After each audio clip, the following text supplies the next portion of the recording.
장해찬 최고위원 모시겠습니다. 어서 오십시오. 네, 안녕하세요. 예, 조금 전에 제가 칼럼에서 비탄감 문제하고 부동산 폭탄 말씀을 좀 드렸는데 이거 뭐 국민들이 완전히 패닉에 빠졌어요.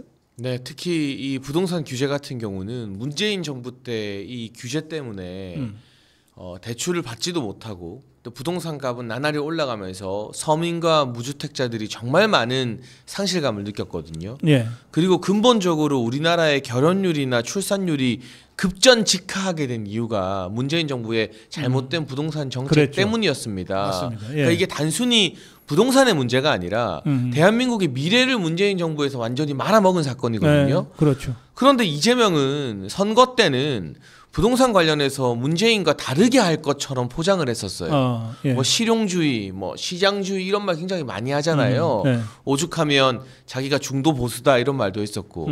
그런데 막상 정권 잡자마자 제일 먼저 보여준 경제 정책이 돈 뿌리고 빚 갚아주는 거랑 그 다음으로 문재인 시즌2가 아니라 문재인 때보다 훨씬 더 강해진 규제 정책입니다. 예. 아예 묻지도 따지지도 않고 6억이라고 대출을 걸어버리고 그렇죠. 실제로 은행 현장에서는 이재명한테 찍혀서 은행에 윗사람도 날라갈까봐 비대면 대출 접수 자체를 그냥 다 없애버렸거든요. 중단했어요. 예. 그러면 이제 직장 다니는 분들이나 사회생활하는 분들은 연차 쓰고 혹시라도 내가 가계약은 해놨는데 이게 대출이 막혀서 계약금 다 날리게 될까봐 전전긍긍하면서 은행에 찾아가서 장사진을 줄을 서는 그런 풍경들이 펼쳐지기도 했는데요. 예. 중요한 것은 이게 시작에 불과하다는 거. 이 대출 규제가 이제 전국으로 확대될 일이 남았는데 그렇게 되면 어떤 결과가 벌어지느냐. 첫 번째, 가격은 더 오릅니다.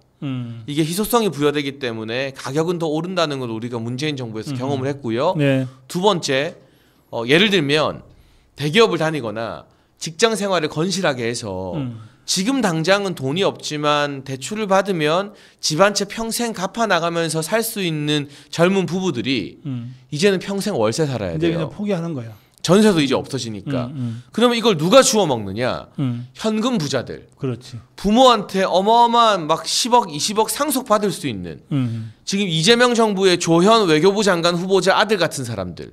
그거 보면은 조현 외교부 장관 후보자가 막 계속 말 바꾸고 있잖아요. 뭐 빌려줬다 했다가 징여했다 했다가 한강변에 막 대형 평수 아파트를 결국에는 뭐 아들한테 넘겨준 셈인데 네. 그런 금수저들만 이 금싸라기 서울 부동산을 주워 먹는 현상이 두 번째로 벌어지게 되면서 빈부 격차가 훨씬 더 심화가 돼요. 그러니까. 예. 그래서 이 가장 큰 피해자는 젊은 신혼부부와 40대, 50대 이제 집 한번 사볼까 하는 사람들인데요. 정말 아이러니한 게 그 40, 50대가 민주당 찍는 주된 지지층이잖아요. 그런데 이런 정책은 그 40대, 50대 다 죽이는 정책인 거예요. 그러니까 이재명이 지가 이제 권력 잡았으니까 4050도 필요 없다고 생각하나? 근데 이런 부동산 관련해서 정책을 내면서 대통령실 대변인이 나와서 이거 대통령실이랑 상의한 거 아니다. 아니 그럴 거면 대체 정권을 왜 잡는 거죠? 저는 살다가 이런 대규모 부동산 정책 내면서 대통령실이 이거는 우리 정책 아니다라고 하는 건 처음 봐요. 아니 그래서 제가 요즘 좀 다시 한번 보고 있어요. 저것들이 좌파고 퍼플리스트라고 이제 사실은 대선 때 생각을 하고 그것이 갖는 위험성, 이제 제2의 베네수엘라가 된다 뭐 이러면서 했는데 그게 아니고 그냥 아예 아무런 능력이 없는 그냥 무능 집단이야 이게 보니까.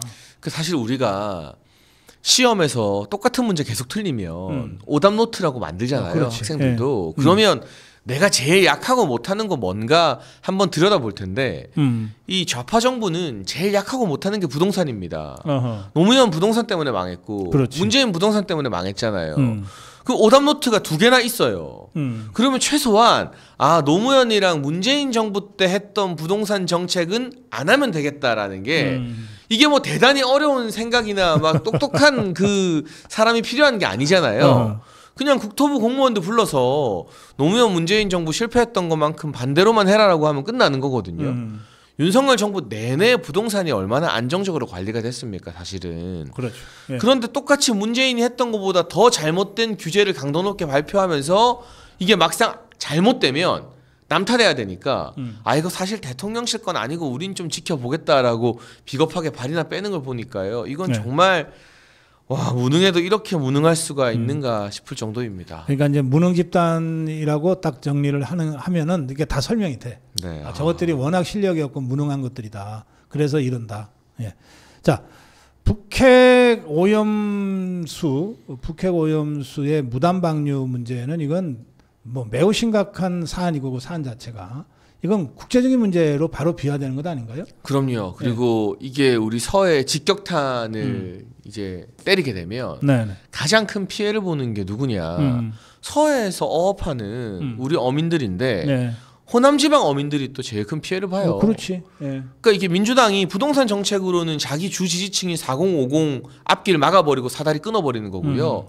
북한 핵 폐수 방류 방치하는 걸로는 호남 지역의 어민들 피해 보는 거 나 몰라라 하는 셈인 거예요. 그리고 저 중국 사람들이 피해를 많이 보게. 그렇죠. 서해가 어쨌든 다 인접해 있으니까. 그러니까 이게 지금 일단 그 근처에서 방사능 수치가 기준치 이상으로는 검출되지 않는다고 해도 두 가지 관점에서 바라봐야 됩니다. 첫 번째, 후쿠시마 오염 처리수 방류할 때는 아무 수치 안 나와도 그 난리를 치면서 온갖 공포 심리를 조성했잖아요. 그 기준의 반의 반 정도 되는 엄격함으로 북한 핵폐수 방류를 우리가 지금 관리하고 있느냐, 점검하고 있느냐. 그리고 두 번째, 우라늄은요 지금 검출이 되지 않는다고 해요. 그러니까 검출 기준에서 이 예외라고 하니까 그런데 우라늄이 우리 몸에 또 여러 수산물에 어떤 피해를 끼칠지는 우리가 더 면밀하게 알아보고 검토해야 되는 거 아니겠습니까? 이 북한 핵폐수 방류 의혹 같은 경우는 미국에서 지적한 겁니다.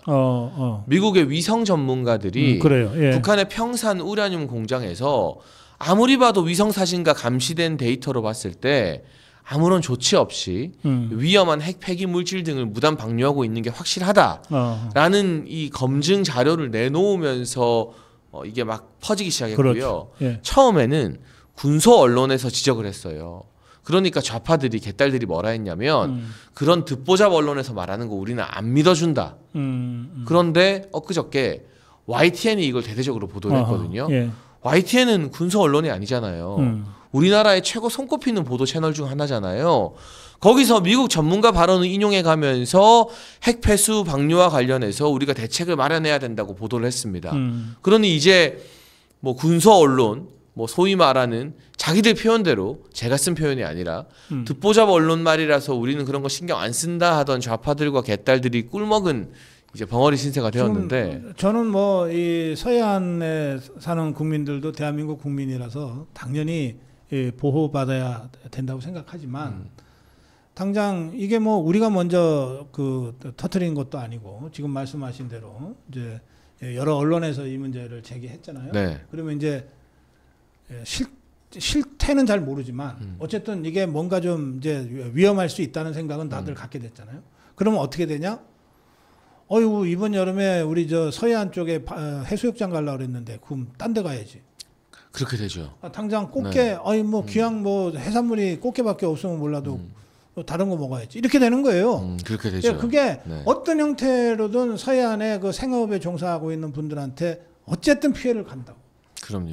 그러면 이게 사실이 아니면 사실이 아니다고 빨리 밝혀야 피해를 막는 것이고 사실이면 사실인 상태에서 아주 그 근본 대책을 세워서 뭔가 정부가 뭘 하고 있는 모습을 보여주는 거가 이걸 민심을 안정시키는데 제일 효과적이잖아요. 이거 아무것도 안 하고 있는 거 아니야? 그러니까 마치 문제가 이미 발생했고요. 이게 대한민국의 뭐 일부 보수 세력만 이야기하는 게 아니라 이건 미국에서 시작된 이야기거든요. 다시 강조하지만 미국의 위성 전문가들이 위성 사진 보고 아 북한이 핵 폐기물 버린다라고 지적하는 거예요.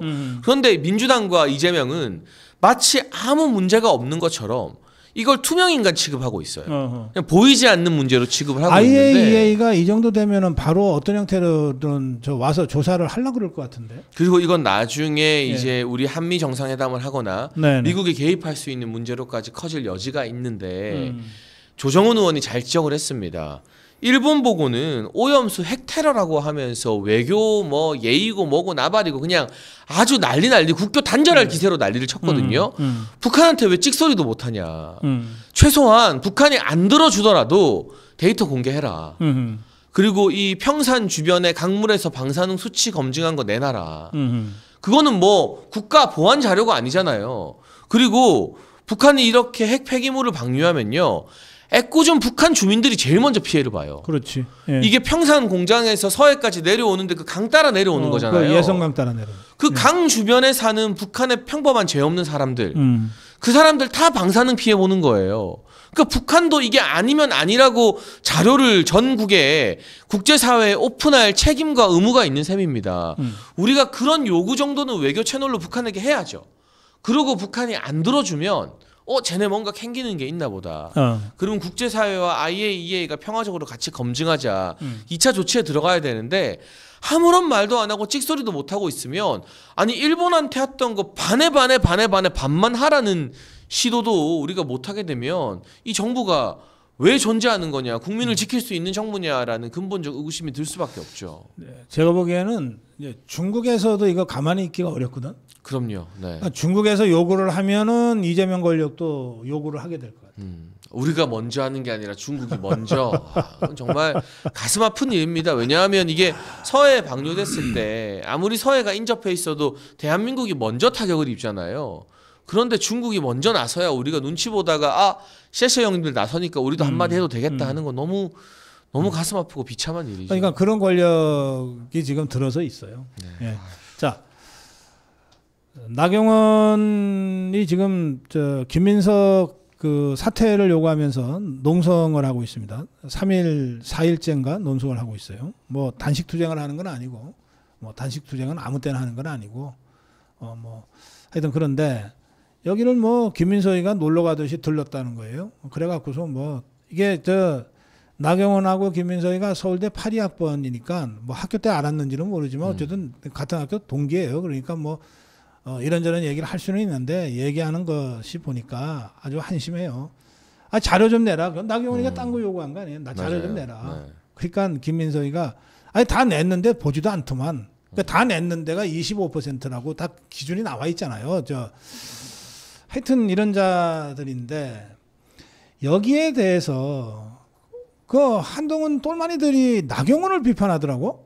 진짜 상상을 초월하죠. 장혜찬 최고위원이 페북에 그걸 썼네요. 네. 예. 아니 저는 이 김민석이 나경원 의원 농성장 찾아가서 단식을 안 하나 이렇게 물어본 게 이거 굉장히 수준 낮은 저질 행태거든요. 그렇지. 너네 예. 단식도 안 하고 뭐 하냐 비아냥거리는 거예요. 근데 예를 들면 투쟁에는 여러 방법이 있습니다만 이재명이 단식 농성할 때 국민의힘 정치인이 찾아가서 진짜 단식하는 거 맞냐? 이렇게 물어봤으면 난리가 났을 사람들이잖아요. 아니, 그때 태영호 갔다가 막 끌려 나왔잖아. 그러니까요. 네. 예. 그런데 이렇게 찾아가가지고 무례한 모습 보이면서 비웃는 김민석의 행태도 너무나 저급하지만 네. 거기에 동조해서 여기서 김민석 욕을 하는 게 아니라 나경원 욕을 김종혁이나 뭐 이런 한동훈 똘마니들이 하는데 저는 정말 상상을 초월한다라고 느끼는 게 우리가 그동안 봤던 내부 총질은 총질도 아니었구나. 친한계의 내부 총질은 때와 장소를 안 가리고 국회에서 농성하고 집에도 못 들어가는 사람도 내부 총질의 대상이 될 수 있구나. 그렇지. 진짜 보법이 다릅니다. 요즘 말로. 이게 젊은 사람들이 상상을 초월할 때 보법이 다르다 그러거든요. 친한계의 내부 총질은 보법이 다릅니다. 그리고 더 충격적인 건 네. 이 시국에 보여주기 정치하지 마라, 할 거면 제대로 해라라고 하는데 그럼 한동훈은 이 엄중한 시국의 대선 때 새우깡 먹고 기타 치고 라이브 방송하면서 요즘은 고민 상담하겠다고 자기한테 고민 있으면 알려달라고 이메일 주소 올리고 제보 받고 있어요. 그래요? 이게 무슨 라디오 DJ도 아니고 뭐 하자는 건지 모르겠는데. 아니 라디오 DJ도 그렇게는 안 해. 저질스럽게. 아니 그 한동훈의 새우깡 먹방에는 찍소리도 못하던 양반들이 투쟁에 항상 앞장서는 나경원 보고 보여주기 정치 그만 보고 싶다. 투쟁 제대로 하라. 진짜 황당하고 기가 차서 말이 안 나옵니다. 고민 상담을 지금 해주고 있다고 한동훈이가. 네, 그러면서 자기 이메일 주소 올리고 정치 고민 아닙니다. 그거 알려드려야 되겠네. 네. 탈모로 고민하시는 분들 많잖아요. 그리고 뭔가 좀 너무 키가 작다고 생각하거나 약간 그 컴플렉스가 있을 수 있어요. 그럼요. 네. 뭐 너는 뭐 키는 좀 되는데 뭐 어깨가 너무 좁아. 뭐 좀 이런 고민을 의외로 많이 갖고 계시고 또 이거 보면은 이게 자기 컴플렉스이기 때문에 어디다 내놓고 또 공개적으로도 못해 친구 사이에도 그런 분들이 지금 한동훈이한테 상담 받으면 좋겠네. 아, 그러니까요. 딱이네. 네, 근데 그런 주제를 과연 채택해 줄지 한동훈이. 아니 네. 뭐 그러다 뭐 상담 해달라고 요청을 할 수 있잖아. 쥐가 열어놨으니까. 요청은 할 수 있죠. 메일 주소 공개해놨기 때문에 거기다가 뭐든 보내도 된다. 그러니까 정치적 고민을 받는 게 아니라 개인적 신변 잡기도 다 받겠다는 거거든요. 근데 뭐 거기다 고민 많이 보내셔도 되는데 지금 자기들 주구는 그 짓거리를 하고 있는데 앞장서서 싸우는 나경원 의원한테 뜬금없이 시비를 거는 저 심리는 뭘까? 그러니까 이게 집단적 히스테리예요. 저래가지고 김종혁이나 한동훈한테 도움이 됩니까? 도움이 안 되잖아요. 그러니까 이성을 상실한 집단적 광기예요. 친한계는 지금. 저런 것들이 다시 국민의힘 당권 먹겠다고 지금 그러고 있잖아요. 아 그러니까요. 네. 근데 이게요. 김종혁 같은 원외나 또는 지금 배치 달고 있는 국회의원들의 이해관계는 좀 갈리는 것 같아요. 그러니까 김종혁이 왜 이렇게 나경원한테 시비 걸면서 히스테리를 부리냐. 한동훈이 당권 안 잡으면 백수거든요. 그렇지. 네. 한동훈이 당권 잡았을 때 지명직 최고위원 시켜준 거잖아요. 당원들이 뽑아준 거 아니에요. 그러니까 대변인이라도 하려면 무슨 자리라도 하나 받으려면 이런 원애들은 한동훈이 당대표 나와야 되는 거예요. 그런데 한동훈 밑에 국회의원들은 한동훈이 이번에 당대표 나와봤자 안 될 거 뻔하고 돼봤자 지방선거는 자기들이랑 상관없거든요. 이 사람들은 국민의힘이 지방선거까지 폭망하고 난 다음에 한동훈이 거봐라 나 없으니까 망하지 하고 낼름 또 총선 전에 당대표 돼서 자기들 공천 도장 찍어주길 바라는 거예요. 그러니까 원외인 사람들은 한동훈이 지금 당대표 안 나올 것 같잖아요. 그러니까 막 히스테리 부리는 거예요. 나경원도 밉고 다 미워 그냥. 근데 국회의원들은 조용하잖아요. 알겠어요. 지금 친한계 국회의원들 중에 말하는 사람 아무도 없습니다. 다 조용히 눈치만 보고 있는 겁니다. 지금 오늘부터 이제 송원석 비대위가 출범했어요. 네. 그리고 8월 중에 새 지도부 구성을 위한 전대를 할 것 같습니다. 네. 그런데 국민의힘 지지율은 20%까지 떨어졌고 뭐 다음 주 이번 주 중에 나오는 여론조사에서는 10%대로 떨어지는 여론조사가 분명히 있을 것 같아요. 그럴 수도 있죠. 자, 이 국민의힘은 어떻게 해야 됩니까? 뭐 일단 이 비대위가 관리형 비대위라고는 하지만 네. 장관 인사청문회를 주도할 비대위입니다. 목숨 걸고 싸우는 모습이 최선의 개혁입니다. 지금 국민의힘 지지율이 이렇게 떨어진 데는 안 싸우니까 그리고 김종혁이 나경원한테 하는 것처럼 자기들끼리만 싸우니까 그래서 지지율이 떨어지는 거고요. 이번에 뒤늦게 제가 지난주 내내 제발 배추라도 흔들라고 열변을 토했는데 어제 진짜 배추 갖다 놨더라고요. 국민의힘에서 청문회 한다고. 뒷북 배추라고 그래. 근데 그러니까 그나마 배추 사진이 막 신문에 걸리더라고요. 그렇지. 네. 그러니까 그거라도 없었으면 어떡할 뻔했어. 뭐라도 들고 나와서 싸우고 지금 장관들 보면요. 정말 와 어떻게 이렇게 인생에 하자 있는 사람들만 다 모아놨을까 싶거든요. 이재명이 자기가 봤을 때는 다 지보다 깨끗한 사람인데 국민의 눈으로 봤을 때는 야 어떻게 저렇게 하자 있는 인간들만 다 모아놨을까 싶어요. 뭐라도 하나 들고 나와가지고 흔들고 정은경 복지부 장관 후보자 남편이 코로나 한창일 때 마스크랑 진단키트 주식에 투자해서 돈 벌었잖아요. 마스크라도 들고 나와서 흔들고 뭐라도 하는 그런 결기 있는 모습을 보여줄 때 지금 실망해서 아 뉴스도 안 볼란다 하는 국민들이 국민의힘 그래도 뭐라도 하네? 꿈틀이라도 하네? 하면서 관심을 기울이게 될 겁니다. 그래요. 전당대회를 준비하는 관리형 비대위지만 당장의 그 핵심 현안인 그 김민석 청문회에 이은 그 장관들에 대한 청문회에서 제대로 된 투쟁의 모습을 보여줘라. 싸우는 거 말고는 답이 없습니다. 할 것도 없고요. 마무리 한 말씀 듣겠습니다. 네, 지금 국민의힘 상황, 보수 상황 정말 쳐다보기도 싫다 하는 마음으로 많이들 정치를 외면하고 뉴스를 외면하고 있는데요. 이럴 때 그래도 변함없이 고성국TV 시청해 주시면서 함께 싸워주시는 분들께 너무 감사한 마음이고요. 우리가 이런 시기부터 바닥을 다져나가면서 이재명 정부의 이 가랑비에 옷 젖는다 하잖아요. 잘못된 점을 지적하고 또 지적해야 지방선거와 총선에서 이재명 정권을 무너뜨릴 수 있습니다. 지치지 말아 주십시오. 저희도 지치지 않고 끝까지 싸우겠습니다. 네, 여의도 어퍼컷 장현찬 최고위원과 함께했습니다. 고맙습니다. 감사합니다. 네.